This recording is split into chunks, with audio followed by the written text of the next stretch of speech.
ఇలాంటి petrol scams మన హైదరాబాద్లో మనం చాలా చోట్ల చూసాం. వీడియోస్ కూడా చాలా వైరల్ అయ్యాయి. సో ఇప్పుడు రీసెంట్గానే చెరిగూడలోని హెచ్పిసిఎల్ పెట్రోల్ బంక్లో ఒక మహేష్ అనే వ్యక్తి నైట్ మొత్తం ఫిల్ చేస్తున్నాడు, ట్యాంక్ ఫుల్ చేస్తున్నాడు కారు. సో నెక్స్ట్ డే తన కారు మొత్తం డ్యామేజ్ అయిపోయింది. మెకానిక్ దగ్గరికి వెళ్ళేసరికి ఆయన డ్యామేజ్ అయిపోయింది, కాజ్ అంటే ఆయనకి తెలియలేదు. పెట్రోల్ చూసారు, అప్పుడు ఆ పెట్రోల్ మొత్తం వైట్ ఉంది. సో వాళ్ళు వాటర్ యాడ్ చేసి ఇలాంటి స్కామ్స్ చేస్తున్నారు. ఇప్పుడు ఆయన వాటర్ బాటిల్లో ఫిల్ చేసుకొని ట్యాంక్ నుండి తీసి పెట్రోల్ బంక్కి వెళ్ళేసరికి ఆఫీషియల్స్ తీసుకుని వెళ్ళాడు కంప్లైంట్ ఇచ్చి. సో అక్కడ వాళ్ళు స్టాఫ్ మెంబర్స్ ఏమన్నారంటే ఇది ఒక హైడ్రోస్కోపిక్ నేచర్ వల్ల ఈ వాటర్ ఇలా వైట్గా అనిపిస్తుంది.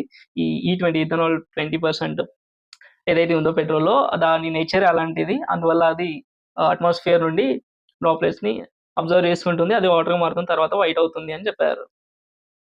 అఫీషియల్స్ ఏమో వార్నింగ్ ఇచ్చారు, నెక్స్ట్ టైం రిపీట్ అవ్వకుండా చూసుకోమని. ఇది ఒకటే చోట కాదు, చాలా చోట్ల జరుగుతుంది ఇది.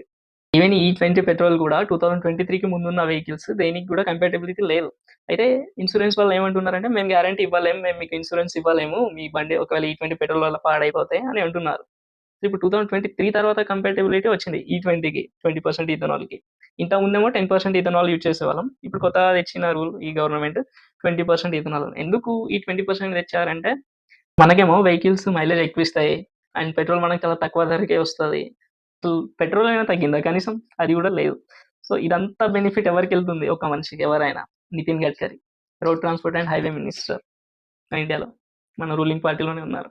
సో ఆయనకే ఎందుకంటే ఆయన ఇద్దరు కొడుకులు, ఆయనకి 10 కంపెనీస్ ఉంటాయి, అవి ఇథనాల్ అండ్ ఇవి ఆయిల్స్ అన్నిటి మీద రన్ అవుతాయి. సో ఇథనాల్ కూడా ప్రొడ్యూస్ అయ్యేది మాక్సిమం వాళ్ళ దగ్గరే. సో ఈ 2023 తర్వాత ర్యాపిడ్గా పెరిగిన షేర్స్ ఏవైతే ఉన్నాయో వాళ్ళ కంపెనీవే ఉన్నాయి. సియాన్ కంపెనీ వాళ్ళదే ఉంటుంది. ఇద్దరు కొడుకులకి ఎండీగా పెట్టాడు 2 కంపెనీస్కి. ఎవరు? నితిన్ గడ్కరీ. ఇప్పుడు E10 నుండి E20గా పెట్రోల్ మార్చి ప్రాఫిట్ పొందుతుంది వాళ్ళే. తర్వాత E20 కంపాటబుల్గా వెహికల్స్ని ప్రొడ్యూస్ చేసి మళ్ళీ వాళ్ళకే ప్రాఫిట్. ఇప్పుడు ఈ పెట్రోల్ తగ్గట్టు ఆ వెహికల్ కొనుక్కోవాల్సి వస్తుంది మనకు. తర్వాత ఆ కొత్త వెహికల్ మనం కొంటామా, అదే మన ఊరికి వస్తుందంటే అది లేదు, నార్మల్ ప్రైస్, మళ్ళీ జిఎస్టీ దానిపైన. ఇప్పుడు రీసెంట్గానే 350cc పైన ఉన్న బైక్స్కి అయితే 40% జిఎస్టీ. మజాగా అసలు డ్రీమ్ బైక్స్ ఉంటాయి అందరివి, అసలు డ్రీమ్ బైక్స్ అయితే ఇప్పుడు కొనుక్కోలేం. స్ప్లెండర్ తీసుకునే సాటిస్ఫై అవ్వాల్సిన టైం ఇది. ఇదంతా మనకు తెలిసిన స్కామ్స్, మనకు తెలియకుండా చాలా నడుస్తుంది వెనకాల.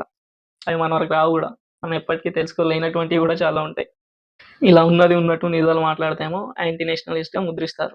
సో E20 ఇంప్లిమెంట్ అనేది మొత్తం పక్కా ప్రీ ప్లానెడే అంతా. వాళ్ళందరూ ఒకటే. అందుకే rich is becoming rich and poor is becoming more poor. In ఇండియాలోనే కనిపిస్తుంది మనకి మోర్ ఓవర్.